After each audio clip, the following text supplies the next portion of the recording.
Okay, so we're talking about in Enoch. Enoch designates these angels as watchers, and the watcher designation is not exclusive to extra biblical material. The Book of Enoch is one of the most controversial ancient writings ever discovered. Some called it so dangerous that it should never have been part of the Bible. Others believed it contained secrets about fallen angels, giants, and the true origin of evil.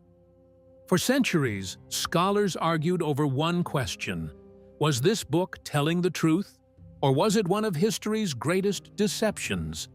Then, in 2026, researchers decided to settle that argument in a way no one had ever tried before.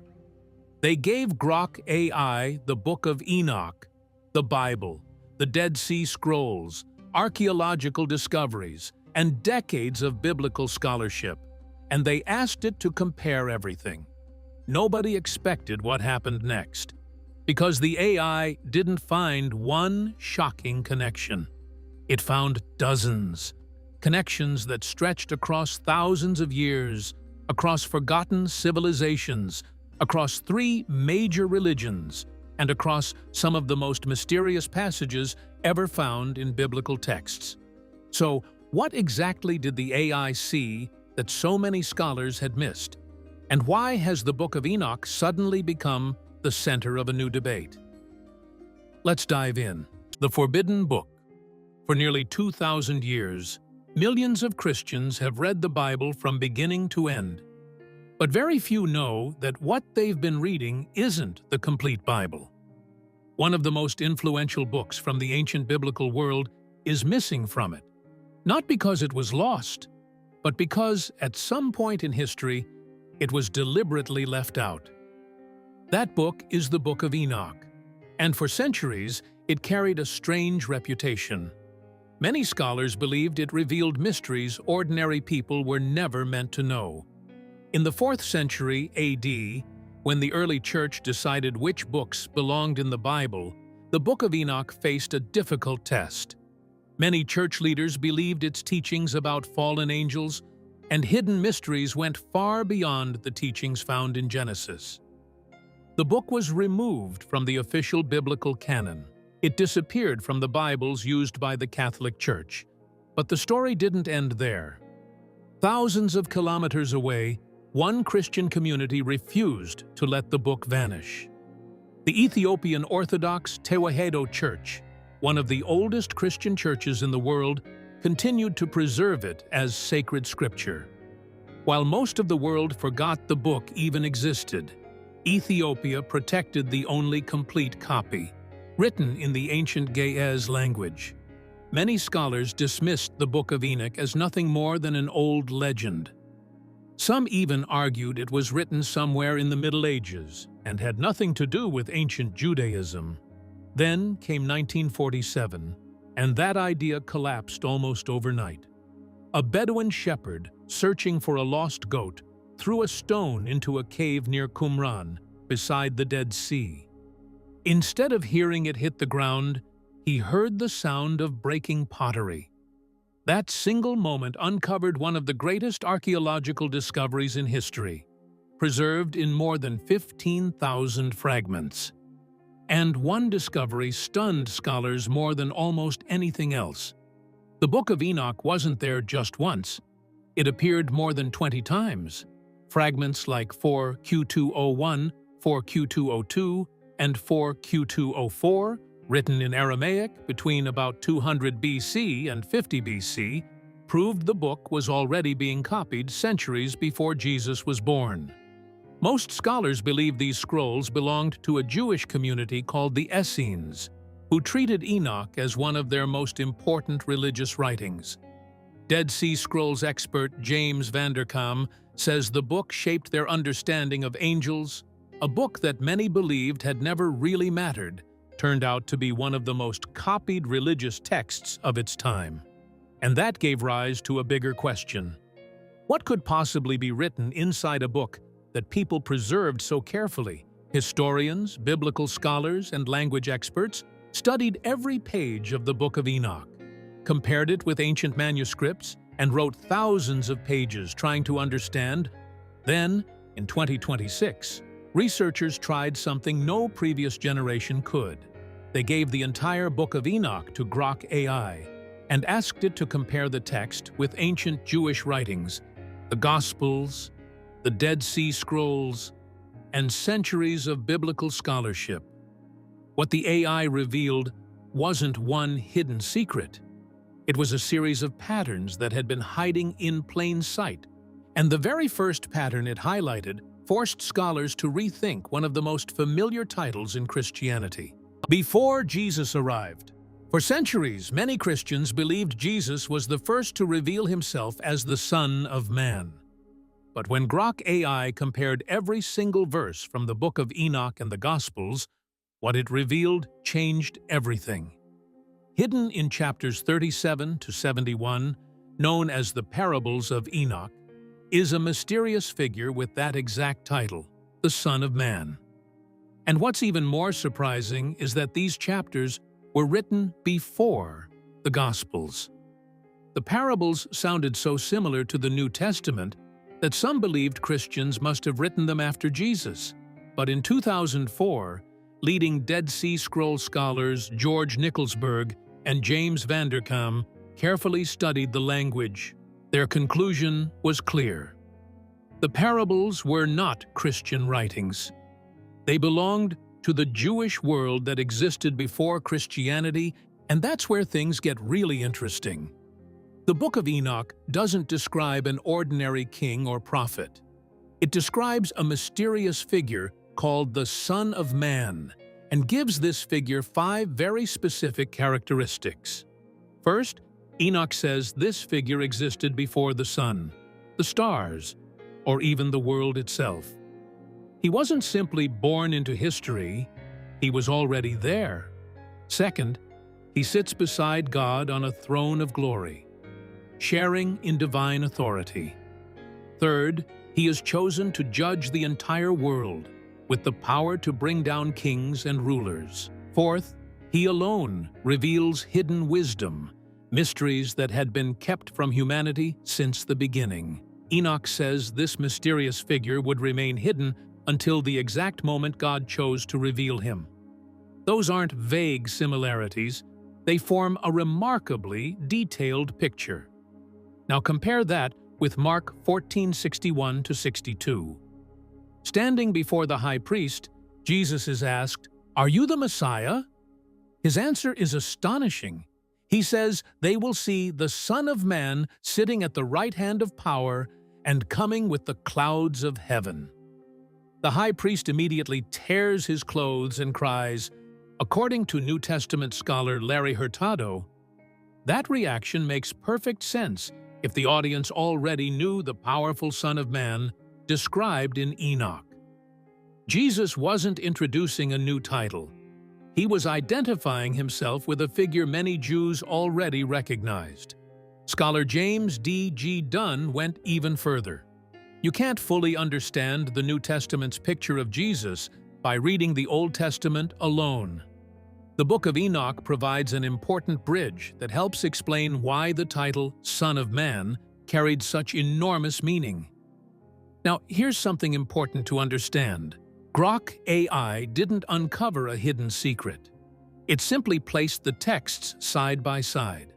Patterns that scholars had spent decades discussing became impossible to miss. But the Book of Enoch doesn't begin with a coming savior. According to the book, changed the course of human history forever. The dangerous knowledge. Most Christians grow up believing the world's suffering began with Adam and Eve in the Garden of Eden. But the Book of Enoch tells a much darker story. It claims the world changed when a group of heavenly beings called the Watchers rebelled against God and began teaching humanity knowledge they were never meant to possess. At the center of it all was a watcher named Azazel. Azazel didn't teach people how to worship God or live better lives. He taught men how to make swords, knives, turning metal into weapons of war. Then he taught women the use of jewelry, cosmetics, and expensive dyes. In other words, he introduced beauty as something that could be manufactured. Humanity's first great corruption wasn't a lack of knowledge.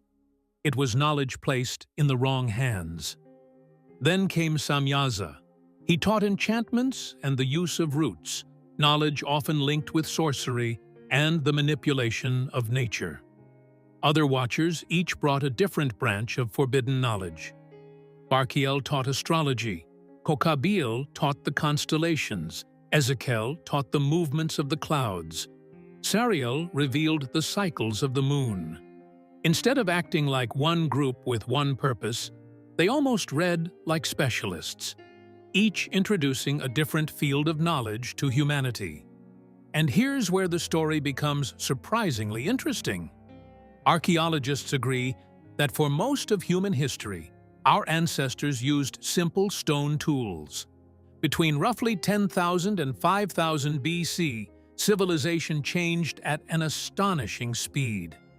Unlike farming, which developed gradually over long periods, some of the very fields Enoch describes, especially metallurgy and advanced knowledge of the heavens, seem to appear much more suddenly in the archaeological record.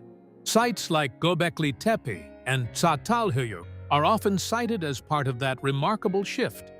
Anthropologist Richard Rudgley and paleoanthropologist Ian Tattersall have both noted that some of these technological leaps still puzzle researchers. None of this proves that fallen angels walked the earth.